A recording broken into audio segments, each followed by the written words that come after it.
नमस्कार मित्रांनो, तुमच्या घरात सतत भांडणे होत आहेत, भरपूर कमावूनही पैसा टिकत नाहीये, आजारी कोणतर पडतच आहे, त्यांच्यावर खर्च होतच आहे, प्रत्येक कामात सतत अडथळे सुरूच आहेत. हो, जर तुमच्या घरात हे सर्व घडत असेल तर तुमच्या कुंडलीत किंवा घरात पितृदोष असू शकतो. पण काळजी करायची गरज नाहीये. आजचा हा व्हिडिओ तुमच्यासाठी तुमच्या आयुष्यात सर्व समस्या दूर करू शकतो. आज आपण पाहणार आहोत की अमावस्येच्या एका पवित्र दिवशी अत्यंत सोपे उपाय करून तुम्ही पितृदोषापासून कशी मुक्ती मिळवू शकता. व्हिडिओ शेवटपर्यंत नक्की पहा, कारण शेवटचा उपाय सर्वात महत्त्वाचा आहे. आता तुम्ही म्हणसाल, पितृदोष म्हणजे काय आणि तो का होतो? तर मित्रांनो, शास्त्रानुसार अमावस्या ही तिथी पितरांना समर्पित असते. जेव्हा आपले पूर्वज आपल्यावर नाराज असतात किंवा त्यांच्या आत्म्याला शांती मिळालेली नसते, तेव्हा घरात पितृदोष निर्माण होतो. यामुळे घरात आजारपण, पैशांची चणचण, नेहमी भांडणे आणि विवाहामध्ये उशीर लागणे अशा समस्या उद्भवतात. अमावस्येचा दिवस हा पितरांना प्रसन्न करण्यासाठी सर्वोत्तम मानला जातो. या दिवशी पितरांना भरपूर काही अशा प्रार्थना केल्या जातात आणि त्यांच्यापासून आपल्याला मुक्ती मिळाली जाते. तर पहिला उपाय असा आहे की दक्षिण दिशेला दिवा लावणे. सर्वात सोपा आणि पहिला उपाय.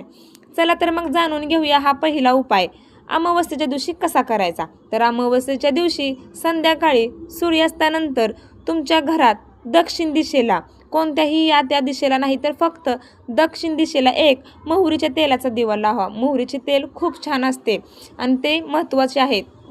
तर मोहरीचे जरी तेल नसले तरी तुम्ही गाईच्या तुपाचा दिवा लावू शकता.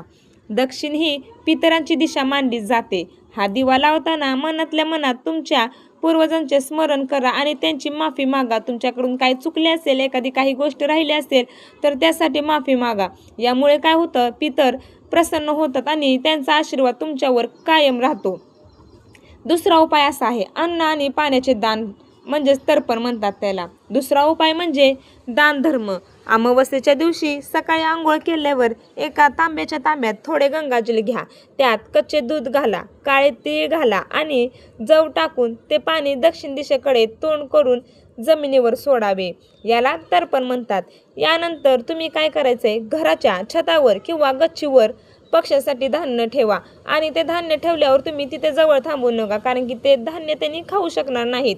आणि प्राण्यांसाठी म्हणजेच विशेषतः काळ्या कुत्र्याला किंवा गाईला भाकरी किंवा गोड पोळी नक्की खायला द्या, कारण पितर कोणत्याही रूपात येऊन तुमचे अन्न ग्रहण करू शकतात. उपाय तिसरा, पिंपळाच्या झाडाची पूजा. अतिशय प्रभावी उपाय आहे. लक्ष देऊन ऐका. आता वेळ आहे आपल्या तिसऱ्या आणि सर्वात प्रभावी उपायाची. तुम्ही म्हणसाल, हा उपाय असा कसा काय चमत्कारी आहे? तर मित्रांनो, अमावस्येच्या दिवशी दुपारी किंवा संध्याकाळी एखाद्या पिंपळाच्या झाडाजवळ जा. पिंपळाच्या झाडामध्ये त्रिदेवांचा आणि पितरांचा वास असतो. तिथे जाऊन झाडाच्या मुळाशी थोडे कच्चे दूध आणि पाणी अर्पण करा. त्यानंतर तिथे एक शुद्ध तुपाचा दिवा लावा आणि झाडाला प्रदक्षिणा घाला. यामुळे काय होते माहिती आहे का, कितीही मोठा पितृदोष असला तरी त्याचा प्रभाव कमी होतो.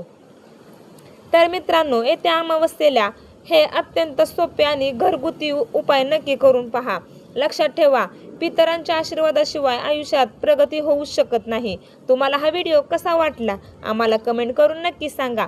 माहिती आवडली असल्यास व्हिडिओला लाईक करा, तुमच्या मित्रपरिवारासोबत शेअर करा आणि अशाच भक्तिमय माहितीसाठी आपल्या चॅनलला नक्की सबस्क्राईब करा. धन्यवाद. भेटूया पुढच्या व्हिडिओमध्ये. तर जाता जाता कमेंट बॉक्समध्ये श्री स्वामी समर्थ कमेंट करून नक्की सांगा.